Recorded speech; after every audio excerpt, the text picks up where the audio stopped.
The next structural directive we're going to look at is the NgFor directive.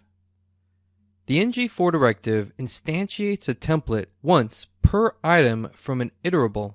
This means when we loop through a list, which can either be an array or an object, we'll then display each value in a template that repeats itself for all values in the list. When using NgFor in our template, we start with an asterisk followed by NgFor equaling our expression. The expression has two components. The first defines a variable to iterate over. We use the ES6 version of the variable keyword known as let here, and then the variable name we're creating is called book.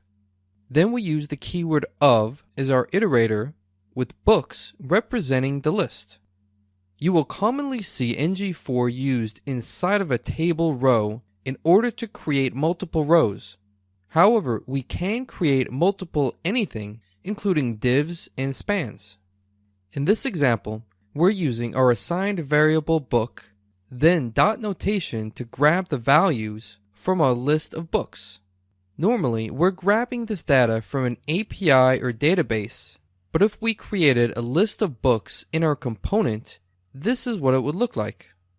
So let's now practice adding a list of books to our application using the NgFor directive.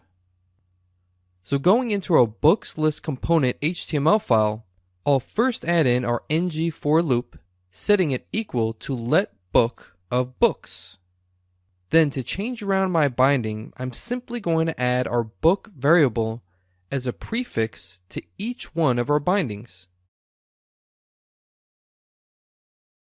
Now I'm going to go into my component, and I'm going to change each one of these hard-coded book properties into an array of objects with the same values.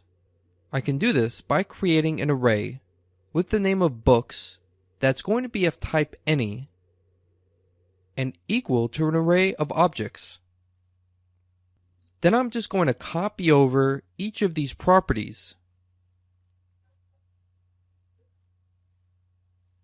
and making sure to remove each one of the declared types along with the equal signs,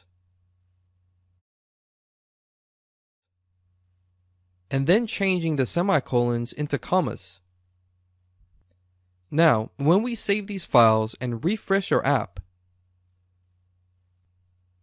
you can see that everything looks the same as before, meaning our NgFor directive is working as expected.